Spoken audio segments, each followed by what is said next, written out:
E aí, tudo bem? Hoje eu quero conversar com você sobre religiosidade. É algo que sempre existiu desde o começo do Antigo Testamento e no Novo Testamento ela passou a ficar mais oculta, encoberta, e a gente vai conversar um pouco sobre isso. Eu vou usar como versículo base para esse vídeo de hoje, 2 Samuel 6, versículo 6, que diz assim: Quando chegaram à eira de Nacon, Uzá esticou o braço e segurou a arca de Deus, porque os bois haviam tropeçado. A ira do Senhor acendeu-se contra Uzá por seu ato de irreverência. Por isso Deus o feriu e ele morreu ali mesmo, ao lado da arca de Deus. Aqui eu li o versículo 6 e 7, tá? Acabei de ler o versículo 6 e 7. Então o que acontece é que a Arca da Aliança tinha sido tomada pelos filisteus, né? E ela ficou com os filisteus por 7 meses. Israel retoma essa Arca da Aliança e ali Davi está levando essa Arca da Aliança para Jerusalém. Uma das pessoas que estava transportando de fato a Arca da Aliança era Uzá, né? E Uzá estava ali com os bois, comandando os bois que estavam carregando a Arca da Aliança. Em determinado momento, os bois tropeçam e a Arca da Aliança ameaça cair. Nessa, Uzá coloca as mãos na Arca da Aliança para segurá-la e Deus tira a vida dele naquele momento, né? E depois sugiro muito que você leia esse texto, porque Davi ora e fala: Senhor, como eu poderei então transportar a Arca da Aliança? Davi tem um temor gigantesco do Senhor, porque só de Uzá ter tocado na arca, Deus tirou a vida dele. E aí a gente fala assim, poxa, por que Deus, em tamanha misericórdia, e às vezes a gente pensa que não tinha tanta misericórdia ou graça no Antigo Testamento, mas existem vários exemplos de graça no Antigo Testamento e misericórdia. Se você ler, por exemplo, o livro de Juízes, é uma sucessão de Deus enviando várias pessoas, profetas, filhos, líderes, para resgatarem o povo do pecado. Mas quando a gente para para pensar aqui, a gente fala assim, mas onde esteve toda essa misericórdia nesse momento? Eu não consigo entender porque Deus tirou a vida de Uzá, sendo que ele só não queria que a arca caísse no chão, né?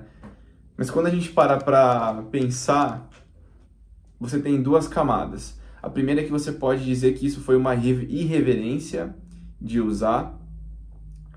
Então Uzá colocou a mão na Arca da Aliança, sendo que ele sabia que não poderia fazer isso, não poderia tocar na Arca da Aliança, e aí ele teve um ato de irreverência. Mas, se a gente parar para pensar na nossa sociedade de hoje, no tempo que a gente vive, falando principalmente de igreja cristã no Brasil, igreja cristã nos Estados Unidos, na Europa, nós já temos muita irreverência. Se a gente parar para pensar no nosso comportamento nos cultos, como a gente lida com a presença de Deus, como a gente lida com o Espírito Santo nas nossas vidas, muitas vezes nós somos irreverentes. Quando nós damos lugar para os nossos desejos momentâneos, quando nós damos preferência àquilo que o nosso coração muitas vezes quer e que está desalinhado com o Espírito Santo, isso já por si só é um ato de irreverência. Então, ninguém morre de irreverência. Até se você pegar várias vezes no Antigo Testamento também, você tem exemplos, porque você pode falar assim, mas hoje a gente tem a graça. Tudo bem, mas no Antigo Testamento também você teve vários atos de irreverência e pessoas que, de fato, não morreram por causa disso. Mas o grande ponto que tem a ver com a história de Uzá aqui é a religiosidade. É o fato de nós nos acostumarmos com a presença de Deus. E nesse vídeo de hoje eu quero traçar mesmo esse paralelo entre religiosidade e a presença de Deus. Hoje, após a ressurreição de Jesus Cristo, nós temos o Espírito Santo com a gente. Então, o Criador do mundo inteiro mora dentro de nós. Ele habita conosco, ele fala conosco. E muitas vezes nós nos acostumamos com essa presença. A gente se acostuma com uma adoração na igreja, a gente se acostuma com um momento de palavra, com um momento de exortação, porque isso para nós é muito acessível, entre aspas, certo? A gente ganhou isso e nos foi concedido. A gente não pagou um preço por isso, porque quem pagou esse preço foi Jesus. Então, muitas vezes nós nos acostumamos com isso. Então, eu fico pensando mesmo sobre o que a igreja tem feito com a presença de Deus, né? O que a gente tem, como o nosso coração tem estado em relação à presença de Deus. Porque se a gente parar para pensar, nós temos totalmente acesso à presença de Deus hoje em dia, mas a gente é leviano com isso. A gente não valoriza, a gente pensa que é qualquer coisa, né? E vendo aqui Uzá, eu me coloco no lugar dele e eu fico pensando, se eu estivesse transportando a Arca da Aliança e ela fosse cair, eu não teria colocado a mão, eu não teria tentado pegar. E isso me traz muito temor. Assim como Davi orou depois e ficou com medo mesmo no coração e falou, Senhor, como eu vou fazer isso? Inclusive, depois, nesse próprio capítulo de 2 Samuel 6, se a gente olha no versículo 9 e 10, né, diz assim, naquele dia Davi teve medo do Senhor e se perguntou, como vou conseguir levar a arca do Senhor? Por isso ele desistiu de levar a arca do Senhor para a cidade de Davi. Em vez disso, levou-a para a casa de Obed-edom de Gate. E aí o capítulo se desenrola. Mas hoje eu quero trazer essa reflexão para nós, a reflexão da importância da presença de Deus nas nossas vidas. A Arca da Aliança representava a presença de Deus, certo? Então, tinham várias regras de que você não podia encostar na Arca da Aliança, de que você não podia, enfim, várias coisas. Ela era, de fato, sagrada.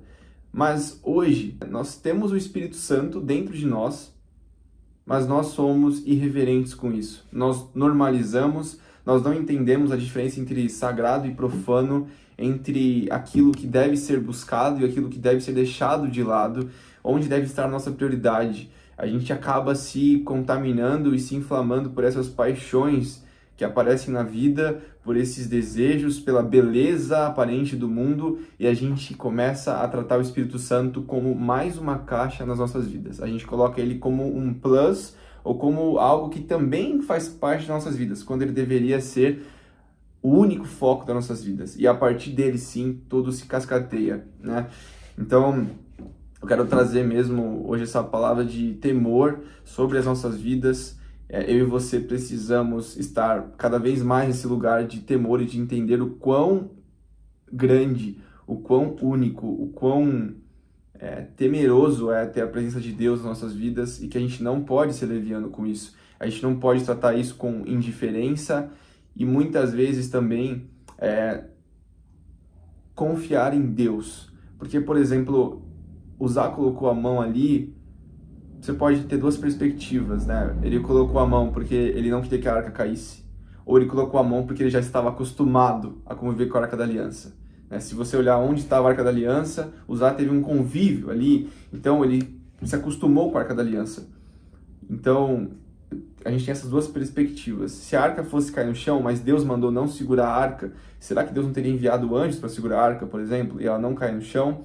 E a outra perspectiva é o fato de nós nos acostumarmos com a Arca da Aliança, né?